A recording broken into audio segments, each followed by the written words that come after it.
Hey, what's going on out there, YouTube family? This is Sammy Legger here representing Team JVS, back here again for another movie review. This is a Netflix exclusive film starring Jamie Foxx, Joseph Gordon-Levitt, and the name of this movie is Project Power. Now, I personally, when I saw the very first trailer for this, I was like, this looks freaking epic. And one of the things that kind of caught my eye about it, I was like, this is, the VFX for this and the CG look amazing.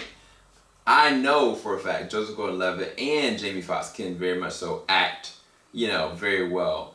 I just didn't know the way this was actually going to lie. Now, I'm going to go ahead and try to break this down as best I can. This was co-directed by Henry Jost and Ariel Schulman, and this was written by Mattson Tomlin, who's also writing The Little Fish, and he's also going to be, of course, writing or co-writing with Matt Reeves for The Batman. The synopsis read for this film is that when a pill that gives its users unpredictable superpowers for 5 minutes hits the streets of New Orleans, a teenage dealer and a local cop must team up with, I don't want to spoil anything after that, to take down a group of responsible for yada yada yada. I don't want to spoil anything. One of the things that I loved about this is I had no inclination of what was going to happen. I had no idea who Jamie Foxx's character was. I knew from the trailers that Joseph Gordon-Levitt was some capacity was a cop, but I didn't understand the surrounding themes about him. And then there's another character in this one that is a very interesting character. I think she does an amazing job. Her name is Dominique Fishback, and she plays the role of Robin. Also in this one is actually Courtney B. Vance. I'm not going to say what his role is in it. And then there's one other actress that does a really good job who plays the role of Jamie Foxx's daughter, Kenya Simone. She does a really good job. She's not in it a lot, but the scenes that she's in, she does a very good job with her role in it. Now, the main character, Jamie Foxx, plays the role of Art, and then, of course, Joseph Gordon-Levitt character plays the role of Frank.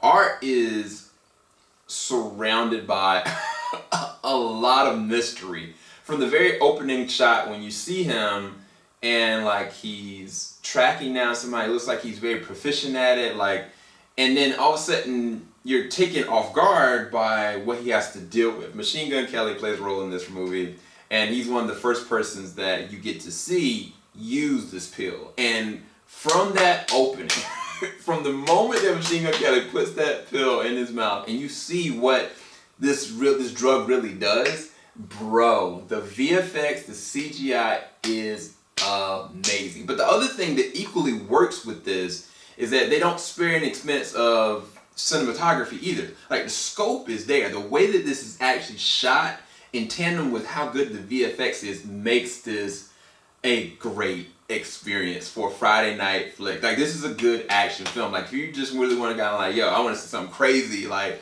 on an X-Men level, this is it. This is what you've been waiting for. Honestly, the CG in this looks better than some X-Men movies. I want to say 50% of the X-Men movies that I've seen, this is up to par, if not better, than 50% of the other X-Men movies I've seen in the past, which is insane to say from a small scale film like this is going to Netflix. So, yeah. So the cinematography is great. The way they shoot and panned out for a lot of the open level fight choreography scenes was done really well. I think the execution of it is actually done really well with Jamie Foxx, with Joseph Gordon-Levitt, anybody else that was involved with the fight sequences, the gunplay, the action moments themselves. It felt fluid, it felt organic, it felt realistic. Because it was never a point that I was kind of like, yo, that person should have died. I think this other thing that works with this very well is that there's no limitations to this. Like, this is a rated R film all the way. Like, some of the things that Jamie Foxx's character does in this one, you're going to be like, oh no, did he kill? Yep, he did. And also some of the things that Joseph Gordon-Levitt's character has to go through in connection with the character like Robin, and just what he does as a cop. You kind of feel like this, like, man, like, this is a terrible circumstance. I would never want to be a cop in this situation.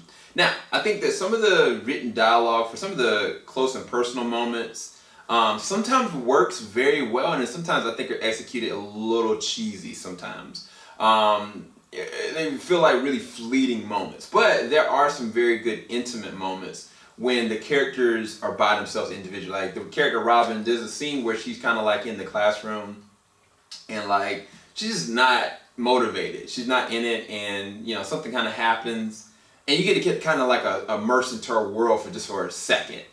Jamie Foxx is consistently played with a lot of not just PTSD but trauma from something that happens in the past, and they keep reusing it, but it leads up to something. It's not just for a one-note situation. And then Joseph Gordon-Levitt's character, they use a lot of exposition and explanation, but his dialogue expresses why he feels the way he feels, and I think it's executed pretty well with certain circumstances that happen in the opening first 2 acts of the film that allow some of the things where his dialogue, sometimes I was kind of like, I don't know. But it doesn't matter, because a lot of the times the action moments pre-service a lot of the words and the verbiage of the script. I think that it was paced pretty well as well. By the end of the film, I was kind of like, I was in my head, I was like, yo, what is about to really go down? Like, where is this going to go? And I loved that I didn't really know what was going to happen. And a part of that comes with anybody that's taking this pill. That's one of the things that's the rule of this, is you only have 5 minutes to use it. But you don't know if that one time that you use it, if it's the last time you'll ever use anything. Because you could die. And like, that's what made it very interesting when the main characters were in like dangerous situations. You're like, yo, are they gonna make it through this? Like, I really had no idea, because it really is like a Russian roulette kind of situation, even though it's a life and death kind of situation, because Jamie Foxx's character very much so is trying to get his daughter and trying to protect certain circumstances, but it's very interesting. That's what I can say. It's not like, you know, a genius script. It's not like something you haven't seen before necessarily. What I would kind of cater it to as a good action film with very much so amazing X-Men mutant elements, and honestly the prospect of something that I was like, I want to see more of this world. I would love to see more of this. And when you watch it, when you see what I'm saying, you'll understand why I very much so would love to see where this world goes, build past, even if, you know, like certain things and circumstances change towards the end. Definitely watch it all the way up to the end and you'll see what I mean by that. But if I had to give it a rate, I would give it like an 8 out of 10. I actually really enjoyed it. I would probably maybe give it 8.5, because I still can't get over how good the VFX was. And I mean, the soundtrack was good too. Like, I think that they did a really good job with certain songs that they added into this, and it just was like unrelenting. Like in the action moments, like it was no holds bar. Like, it was rated R. Honestly, this is real rap. This and the things that happen in this, when it comes to like the action science fiction-y things, I was like, this is what I was looking for in New Mutants, for real, for real. Like, I know New Mutants is coming eventually, August 28th, supposedly.